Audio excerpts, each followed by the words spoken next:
अब प्रोग्राम को हम आगे बढ़ाते हैं और मैं जैसे कि आपको रोज़ाना किसी एक बहुत ही ख़ास पर्सनैलिटी से मिलवाती हूँ। इसी तरह आज की जो मेरी ख़ास पर्सनैलिटी हैं वो ऑलरेडी स्टूडियोज़ में आ चुके हैं एक्चुअली, और उनके बारे में मज़ीद डिटेल्स मैं आपको थोड़ी देर के बाद दूंगी। फ़िलहाल सिर्फ इतना बता देना चाहती हूँ कि उनका ताल्लुक़ आर्ट से है, आर्टिस्ट हैं खुद भी, और थिएटर से उनका ताल्लुक़ है। बहुत ही ठहरावा, बहुत ही तहम्मुल से, उनका बहुत अच्छा सा मिजाज है। I love personally chatting and talking with him and I am sure आप लोगों को भी बहुत मज़ा आएगा। काफ़ी सारी मैं उनसे बातें करूँगी, गपशप करूँगी, थिएटर के हवाले से मोस्टली बात करूँगी because that is what I know he is really best in. और आप लोगों ने सिर्फ इतना करना है कि छोटे से ब्रेक के बाद वापस आना है। मैं उनका इंट्रोडक्शन, मज़ीद बातें उनके बारे में आपको ब्रेक के बाद बताती हूँ। जाना कहीं नहीं है, 2 मिनट। जी viewers, welcome back after the break. जैसे मैं जाने से पहले आपको बता रही थी कि जब मैं ब्रेक से वापस आऊँगी तो मेरे पास एक बहुत खास पर्सनैलिटी है आपसे मिलवाने के लिए। आरिफ जी ऑलरेडी इस वक्त मेरे पास स्टूडियोज़ में मौजूद हैं और we are all set to talk to you. Thank you very much for coming and welcome to the show. So kind of you indeed, आपने यहाँ में बुलवाया, मैं इसका ममनून हूँ। Thank you very much. अच्छा आरिफ जी, चलें सबसे पहले ये बताएं कि बाय प्रोफेशन आप क्या करते हैं? What do you work as? By profession यहाँ दुबई में एक बहुत ही खूबसूरत सी कंपनी है डैन्यूब। उसे कंपनी कम और फैमिली ज़्यादा कहना चाहिए। उस कंपनी में I am heading the public relations and that's what my job and I love it. तो you settled in Dubai for very long time, काफ़ी टाइम से हैं यहाँ पे आप? अगर शायराना ज़ुबान में कहूँ तो ये कि उम्र गुजरी है इसी आप दश के अपने सैयाह हैं। बेहतरीन अंदाज में कहें बिकॉज आई नो जो आपका एक खास अंदाज है वो मिस नहीं होना चाहिए। नवाजिश, उम्र गुजरी है इसी दश्त के सयाही में। 1989 में मैं यहाँ पर आया था और अल्हम्दुलिल्लाह, यानी इस शहर में कुछ ऐसी ख़ास बात है जो यहाँ के आने वालों को बिल्कुल अपना सा बना के रख देती है। और मेरा ये ज़ाती तजर्बा है कुछ अच्छे जानने वालों का कि the more you travel out of Dubai the more you love Dubai. तो बस वहाँ से जो आया तो उसके बाद कोई और दूसरी चीज़ अच्छी नहीं लगी। ऐसा नहीं था कि कोशिश नहीं की, हमने बहुत कोशिश की यहाँ से बाहर जाने की, लेकिन फिर ये है कि एक तस्वीर जो दिल पे छप जाए, तो दुबई की तस्वीर जब दिल पे छपती है तो ऐसे कि तेरी सूरत से नहीं मिलती किसी की सूरत, हम जहाँ में तेरी तस्वीर लिए फिरते हैं। क्या बात है, ऑसम। अच्छा तो which part of the world do you come from? हाँ, मेरी बुनियादें जनाब हिंदुस्तान का एक बहुत छोटा सा गरीब सा शहर है, उसका नाम है बॉम्बे। आजकल मुंबई कहते हैं उसे। गरीब से छोटा सा और उस गरीब शहर का मैं बहुत ही छोटा सा गरीब सा बाशिंदा हूँ। शुरुआत बॉम्बे ही की गलियों से की और बहुत कुछ सीखा वहाँ से। बॉम्बे की गलियों की ख़ास बात यह है कि अगर उन गलियों में आदमी सही तरीके से जी जाए और उसे सही मौका मिल जाए जीने का, इतनी मुश्किलें, इतनी परेशानियाँ, इतनी दिक्कतें वहाँ पर हैं, और उसमें से अगर आपने अपना रास्ता बना लिया, खुदा की कसम दुनिया के किसी शहर, किसी मुल्क में आप अपना रास्ता बना सकते हो। ये बुनियादी ट्रेनिंग ऐसी होती है जैसे कि किसी पौधे की जड़ों में आपने खाद डाल दी। तो बुनियाद बॉम्बे में इतनी मजबूत हुई हमारी कि अल्हम्दुलिल्लाह उसके बाद सारे मुल्क, सारी जगह जहाँ जहाँ घूमे बड़े प्यारे लगे। एक दफ़ा तो ज़रूर जाना है। I heard so much about it and always so good. अच्छा तो are you like originally from Bombay या आप वहाँ पर जाके फिर सेटल हो गए थे और फिर वहाँ पे हुआ था? शुरू से कहाँ से? जी जी, बॉम्बे से टूवर्ड्स गोवा एक 6 घंटे की मुसाफत पे एक छोटा सा गांव है, वहाँ से मेरा ताल्लुक़ है और उस बेल्ट का नाम है कोकन।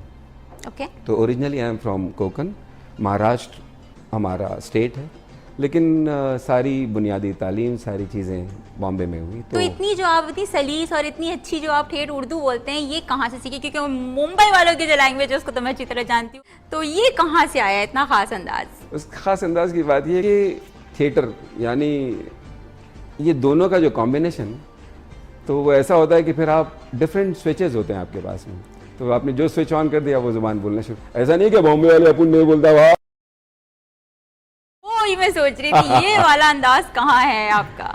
नहीं, वो तो बिल्कुल वहाँ जाने के बाद अगर आप इस तरीके से किसी की गुफ्तगू कीजिए कि हुजूर, अगर आप बुरा ना माने तो बोलेगा ये बड़ू नया आया क्या? एग्जैक्टली। तो वहाँ के लिए वो अलग बांध के रखा है जो माल अच्छा है।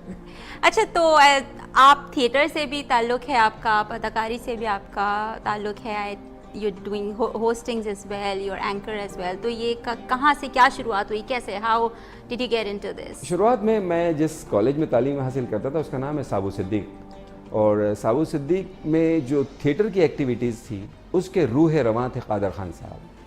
हम we are one of the blessed one को जिन्हें हम कादर चाचा कहते थे। अब्दुल अलीम साहब अगेन साबु सिद्दीक के बड़े दिग्गज artist. This was back in Mumbai again, alright. और वहाँ से हमें थिएटर की कुछ बुनियादी बातें सिखाई गई। मुझे अच्छी तरह याद है कि जब पहली बार मुझे थिएटर का शौक़ हुआ कि भाई, तो मैं इन बड़े दिग्गज आर्टिस्टों के पास गया, तो मुझे कम से कम 25 दिन सिर्फ एक काम दिया गया कि बेटे जाओ चाय बोल के आओ। So this is how theatre is learnt in India। बहुत ही बुनियादी चीज़ें इस तरीके से रिस्टोर की जाती हैं कि बंदे में कितना साहस है, कितना सीखने का जज्बा है और कितनी ईमानदारी से सीखना चाहता है। यहाँ पर वो बातें हैं कि लोग आर्टिस्ट बाद में बनना चाहते हैं, स्टार पहले बनना चाहते हैं। Absolutely। तो बॉम्बे बहुत ही बुनियादों से रगड़ के आपको ना, आपका बिल्कुल तिया पाचा अलग कर देता। और उतना वैसे भी कहते हैं जिन्होंने एक दफ़ा थिएटर कर लिया तो फिर उनके लिए और कोई भी जो चीज़ होती है वो मुश्किल नहीं रहती है, because that is the most difficult thing I think. बहुत ही ज़्यादा बारीकियां, बहुत रिहर्सल्स चाहिए होती हैं। तो सबसे पहला आपका प्ले कहाँ था और कौन सा था और किस ज़बान में था? ओफो, सबसे पहले मैंने प्ले उर्दू में किए हैं, मराठी में किए हैं, हिंदी में किए हैं, कुछ गुजराती में भी किए हैं, लेकिन जो ख़ास लगाव है वो मुझे उर्दू के प्ले से रहा है। Okay। तो वे बैक इन इंडिया हमने कुछ प्लेस किए थे, तो उनमें से खाली डब्बा बहुत ही खूबसूरत, यानी खाली डब्बा हमने इट वाज। उसके बाद हमने कादर खान से लिखे, खान साहब के लिखे हुए ताश के पत्ते किए, शतरंज के मोहरे किए, और उसके अलावा बहुत सारी, यानी काफ़ी तवील लिस्ट अगर हम लेके बैठे तो। लेकिन तो you were acting in, I was acting. अच्छा, ओके। तो उसके अलावा थोड़ा डायरेक्शन की तरफ भी, because I know you are in direction के बाद वो सिलसिला यहाँ आने के बाद शुरू हुआ। यहाँ जब आने के बाद तो ये था कि शुरुआत में तो ऐसा होता है दुबई में कि हर आता है आदमी तो बस एक छोटा सा सपना लेके आता है कि भैया इतने पैसे घर पहुंचा दूं तो बस। Absolutely। लेकिन ये कि जो बुनियादी ज़रूरतें जब पूरी हो जाती हैं इंसान की, तो फिर ऐसा लगता है कि अपने शौक़ को भी परसुएट किया जाए। I must say I am one of the most blessed person here जो अपनी जॉब और अपने शौक़ दोनों को एक साथ परसुएट कर रहा है। And I am thankful to my bosses जो अल्हम्दुलिल्लाह उन्होंने इतना पुरसुकून माहौल मुझे अता फरमाया कि मैं जितनी ईमानदारी से और जितनी लगन से अपना काम करता हूँ, उतनी दीवानगी और इतने पागलपन से अपना शौक भी परसुएट करता हूँ। सो दुबई में आपका पहला प्ले एज एक्टर कौन सा था? दुबई way back I acted in first play was Antigone. It was a Greek play जिसको हमने हिंदी में, उर्दू में, और बहुत ही खूबसूरत प्ले था वो। उसमें एक लीड कैरेक्टर था हेमन, उसका कैरेक्टर किया था मैंने, और बहुत ही मुख्तसर सा रोल था, लेकिन उससे वो जितनी ख्वाहिशें जगी हुई थी, वो सोई हुई थी, उनको दोबारा मौका मिला जागने का। और फिर अगेन फिर उस it was way back around 10-15 साल पहले की बात। Okay, long back। फिर उसके बाद में एक जस्मा ओडन, बहुत ही खूबसूरत, बहुत ही प्रसिद्ध प्ले था इंडिया का, उसमें भी बहुत ही लीड कैरेक्टर था, वो मैंने किया। उसमें it was Barot, it was a theatre जिसको एक भवाई थिएटर कहते हैं। भवाई थिएटर का मतलब ये होता है कि पहले way back in India, Hindustan में एंटरटेनमेंट का सोर्स ये होता था कि जो मंदिर होती थी, बाहर की जो जगह होती थी, वहाँ पे लोग मिल के कुछ ऐसे ही नौटंकी कर लिया करते थे। उसी का हमने एक फॉर्म भवाई थिएटर का यहाँ पर जस्मा ओडन के रूप में किया।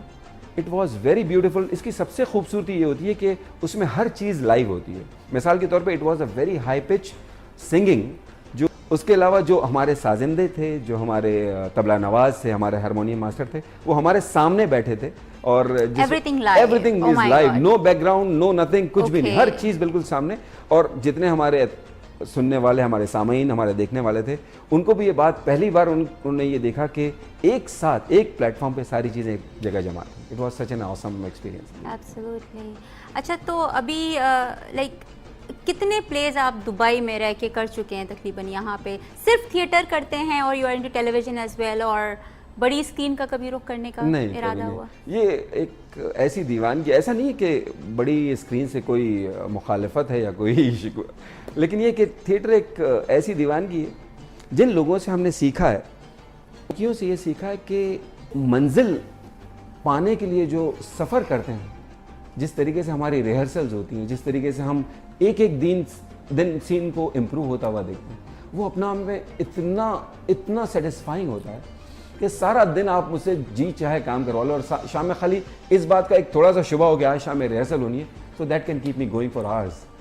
That is something really. So वो थिएटर वालों के लिए जरूरी नहीं होता कि मंजिल क्या है, हमारे लिए ये इंपॉर्टेंट होता है कि एक जो मरहला उस मंजिल की तरफ होता है, वो हमारे लिए इंपॉर्टेंट होता है. तो आप बहुत ज़्यादा इंजॉय करते हैं. Oh, I love it. Viewers, we'll continue talking with Arif ji about more about theatre, and he's got some other talents as well, which I'm going to discuss afterwards. आप लोग जाइए एक छोटा सा ब्रेक लेकर.